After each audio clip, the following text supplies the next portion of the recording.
A lei permite que familiares de vítimas se habilitem no processo como assistentes de acusação para auxiliar o Ministério Público, né? Porque o titular da ação penal pública, ou seja, aquele que tem o direito de processar nesses casos, é o Ministério Público, representando o Estado, né? Mas mesmo assim, as vítimas diretas, né, ou seja, os familiares daquela pessoa que foi assassinada, a elas é permitido habilitar advogados para acompanhar o trabalho do Ministério Público e auxiliá-lo. E tem poderes similares ao do Ministério Público dentro da ação, né? Caso como se reuniram na minha pessoa duas circunstâncias, que é ser o filho da vítima e ser advogado, então, nesse caso, eu me habilitei como assistente de acusação e eu mesmo posso pessoalmente peticionar e atuar no processo junto ao Ministério Público. Eu era recém-formado, tinha 1 ano de formado, mas eu não atuava na área criminal, né? Então, eu realmente me especializei nessa área e por causa do caso do meu pai, o que influenciou os meus interesses acadêmicos também, né? Eu acabei fazendo uma especialização em criminologia e o meu mestrado em filosofia, e o tema do meu mestrado em filosofia é o problema do mal. Fui à cena do crime, né? Então eu cheguei a vê-lo lá dentro do carro. Então, até imageticamente isso fica na nossa cabeça, né? As cenas, né, permanecem na nossa cabeça, tudo, do momento. Então, isso gera uma indignação muito forte. A perda, ela não acontece só ali naquele momento. Ela é algo para sempre, né? Então, assim, a sua vida vai caminhando, determinados desenvolvimentos importantes vão acontecer na sua vida, e a pessoa não está ali para acompanhar, né? Não está ali mais para você dividir isso com ela. E são nesses momentos que realmente você se dá conta da falta que a pessoa faz. À medida que o tempo passa, a saudade cresce, não diminui. A indignação, você aprende a conviver com ela. Então, você simplesmente se acostuma com esses sentimentos. Foram 10 anos, não só de espera, mas 10 anos de muita luta, né? Porque foi muito trabalho, realmente, para que o caso pudesse chegar agora onde ele chegou. O Sampaio, se ele tem esse poder de manipular situações nesse momento, em 2012 ele tinha muito mais, né? Para quem não é tão familiar com o caso e com o contexto aqui do estado de Goiás, ele ocupava, desde 1988, um cartório aqui em Goiânia, cuja renda era muito alta.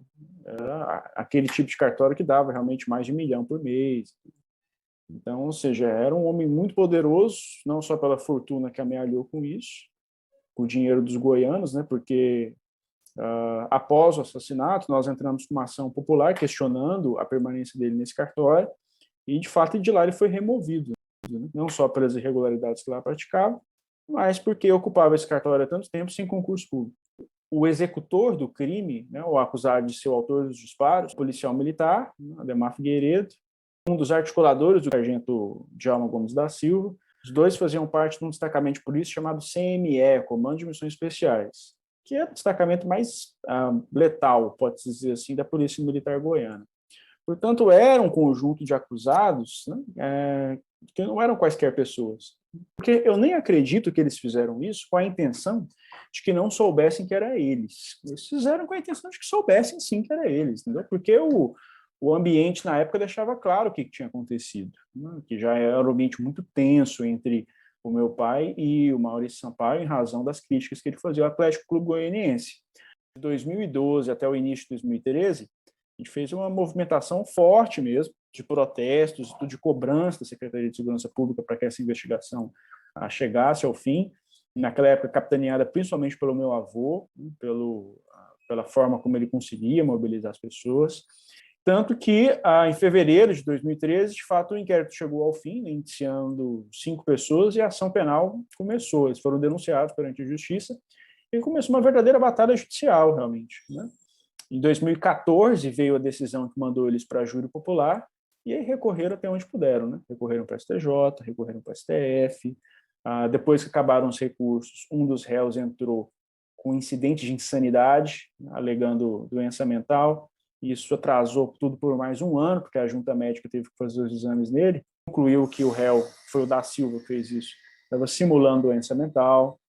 Então, aí o julgamento chegou a ser marcado para 2020, foi suspenso em razão da pandemia, Covid-19, e agora houve uma circunstância até de um juiz que se recusou a marcar o julgamento, porque disse que o tribunal não tinha condições administrativas para realizar um julgamento do tamanho que tinha que ser.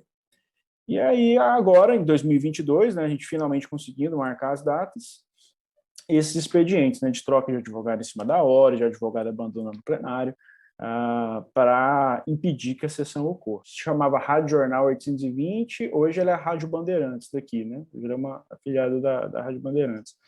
Sempre que a gente precisou ir à rádio, falar alguma coisa, tudo, a gente sempre fomos recebidos, né? Tem que reclamar realmente da Rádio Bandeirantes. A imprensa toda daqui, de um modo geral, sempre foi muito presente, né, em todos os desenvolvimentos do caso. Até de modo surpreendente, até. Todos os desenvolvimentos do caso foram cobertos de perto por toda a imprensa goiana. Acredito que uma coisa que influenciou nisso também é porque meu avô, ele tinha uma história realmente bem consolidada na imprensa daqui, né? Ele começou sua carreira aqui nos anos 60, então tinha muitos anos. E durante os anos 70, 80, ele foi dono de equipes de esporte em diferentes rádios daqui. De modo que muitas pessoas que trabalham no esporte goiano hoje começaram suas carreiras com meu avô. Meu pai torcia para o Atlético, meu avô também, meu avô Manuel. A minha infância foi nos anos 90. Então, os anos 90 era a época do Goiás e do Vila, aqui em Goiás. Então, eu sou torcedor do Goiás. A minha questão em relação ao Atlético é que muitos torcedores ficam magoados, né, dizendo que o Atlético tem nada a ver com isso, você tem que separar a instituição, né, do que o dirigente pessoalmente fez. Eu entendo isso, né, e eu separo. Quem não separa são eles. Porque a postura do Atlético com respeito a isso sempre foi extremamente antipática. O Atlético nunca soltou um A em solidariedade, né? O Maurício Sampaio continua na diretoria do Atlético até hoje. Depois do crime, ele foi eleito presidente, ele era vice-presidente em 2012. Depois ele foi eleito presidente do Atlético por um mandato, presidente do Atlético pelo segundo mandato, presidente do Conselho Deliberativo e atualmente é vice-presidente do Conselho Deliberativo do time. O presidente do time, Adson Batista, é amigo dele. Eu espero que um dia que essas pessoas passem, o Atlético fique e eu possa estabelecer uma relação normal com esse clube, mas hoje não é possível. Eu fiquei sabendo do Jovair ativamente atuar para interferir no caso, né? Nunca chegou ao meu conhecimento. Mas eu tenho certeza que a rede de contatos que eles tinham na época do crime lhes forneceu coragem, né? No sentido dos contatos políticos que tinham, os contatos, a influência que tinham no Poder Judiciário, porque é bom lembrar que existe um juiz aqui de Goiás que foi aposentado compulsoriamente em 2015 por sua relação com o Maurício Sampaio, porque ficou comprovado que ele dava decisões judiciais para artificialmente aumentar a renda do cartório quando o Sampaio lá estava. Então, com certeza, isso deu a coragem, né, confiança de que eles teriam relacionamentos suficientes para lhes garantir a impunidade. Agora, o Jovair defende o Maurício abertamente. A figura do Jovair Arantes, é claro que não é também uma figura querida por nós. Quando a gente olha para os casos de homicídio de jornalistas e comunicadores, eles têm um padrão.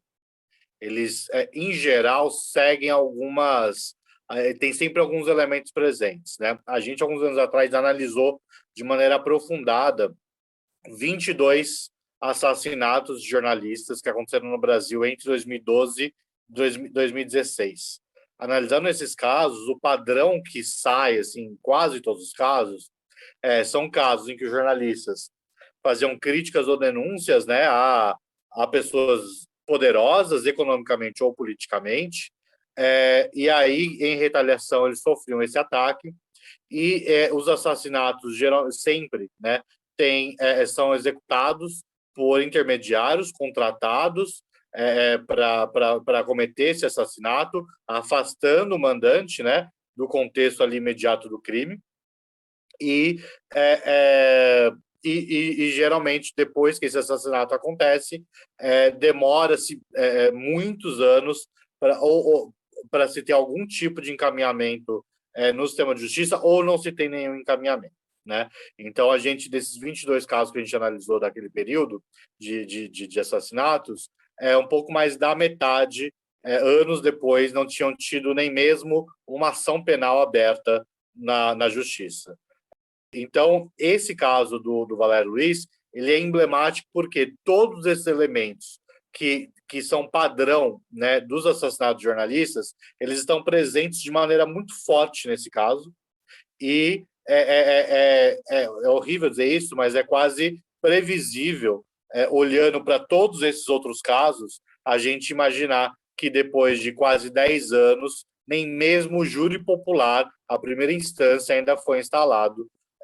No início, inclusive, das investigações, uma delegada teve que ser afastada do caso, por suspeitas aí, né, de que ela teria algum tipo de envolvimento com o mandante. Tem esse indício de a influência que o mandante tem sobre o próprio andar das investigações, mas, independentemente disso, mesmo que as investigações tivessem corrido perfeitamente, a gente viu depois anos e anos de manobras judiciais para atrasar a instalação do júri, né? O caso passou por todas as instâncias antes mesmo de ser julgado, chegou até o Supremo Tribunal Federal, chegou a haver uma decisão do ministro Lewandowski anulando tudo, anulando todo o processo, depois de anos, né, nessa batalha, e aí, por conta de toda a repercussão social que teve, dias depois o ministro reformou a sua decisão e voltou atrás. Nosso monitoramento, né? A gente monitora, né, violações contra comunicadores de maneira geral, todo tipo de violação, né, não só homicídios,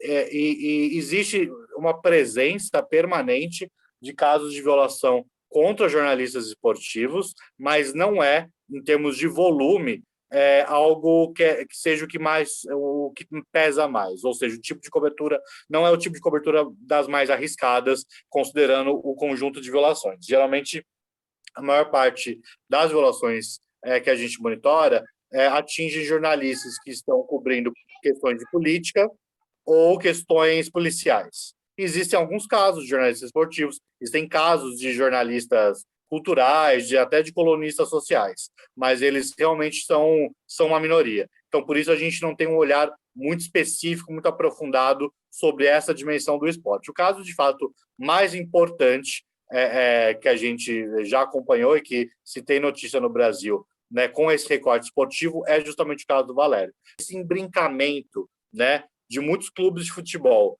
com outras estruturas de poder econômico e político, né, são um prato cheio para esse exercício do poder, inclusive esse exercício mais nefasto, como foi o caso do Maurício Sampaio. Agora, para além disso, a gente nunca fez um estudo específico só dos casos com esse recorte esportivo. Desde o assassinato, né, nesses últimos 10 anos, vem tendo uma razoável repercussão, mas a gente acha, uma repercussão em geral boa no sentido de não avançar de maneira abusiva na intimidade da família, nem de tentar deslegitimar a posição da vítima. Então, de maneira geral, é uma cobertura positiva, mas a gente acredita que mereceria uma cobertura muito mais intensa, especialmente nesse período agora desses julgamentos. Se a gente considerar que é um caso tão emblemático, que pode ter uma repercussão ampla, né, tão importante em casos de outros assassinatos de jornalistas, a gente imaginaria que seria de maior interesse da imprensa, especialmente da imprensa nacional, porque a cobertura em Goiás está muito forte, em geral é muito positiva. Agora, a imprensa mais nacional não tem feito uma cobertura tão intensa assim, ou tão grande, e às vezes, por ser de um estado menor, de um estado de menos visibilidade, de fato é um caso que pode, às vezes, passar um pouco mais batido. Só que o que é um erro na nossa avaliação, né? Porque, de fato, é um caso tão emblemático que merece uma atenção maior e mais aprofundada da imprensa. Então, a mídia, nesse exato momento, ela cumpre um papel central, inclusive para onde vai o julgamento, por conta da decisão que cabe ao júri, né? Então, nesse momento, realmente, haver alguns veículos de imprensa que possam fazer uma cobertura mais questionável eticamente é muito ruim, mas é uma exceção. A maior parte da imprensa faz uma boa cobertura. A gente só avalia que a imprensa nacional poderia dar uma visibilidade maior do que está dando. O fato da rede existir nos possibilita construir, digamos, uma narrativa mais forte que possa apoiar a própria cobertura da imprensa. Ou seja, a gente com a rede passa a ter uma estrutura um pouco mais capilarizada nacionalmente, que inclusive faz com que a rede consiga fazer a cobertura do julgamento. A gente, todas as tentativas até agora de julgamento, esteve lá em Goiânia, dando um apoio para o Valério, para a família, e ajudando nessa articulação e nessa cobertura da imprensa, enfim, dando elementos ali para que a imprensa possa fazer uma cobertura de qualidade. Então a criação da rede tem ajudado um pouco na construção desse conteúdo, dessa articulação com a imprensa, né? O que, digamos, ajuda numa cobertura de mais qualidade. Mas a criação da rede por si só não aumentou de maneira quantitativa, por exemplo, a repercussão midiática do caso em si, pelo menos pelo que a gente tem acompanhado até agora, mas ainda é cedo também para tirar conclusões definitivas. Em dezembro de 2019, um grande encontro nacional de pessoas de todos os estados do país, 3 meses depois veio a pandemia. Então, todo um grande planejamento ambicioso que a gente tinha feito de ações nos territórios, pelo país inteiro da rede, de fato ficou parado por um tempo. A gente demorou um pouco quando a gente se reorganizou no meio da pandemia, a gente retomou algumas ações online, mas agora que a gente está voltando a uma certa normalidade, a gente já tem planos aí, grandes planos para esse ano, inclusive de vários encontros presenciais, de formações em proteção para jornalistas que vão fazer cobertura eleitoral. Então já tem uma agenda também presencial e sendo construída para voltar a dar esse ritmo aí de trabalho para essa articulação. Eu quero pedir, imprensa, torcedor goiano, que me acompanha há 45 anos, me ajude, pelo amor de Deus!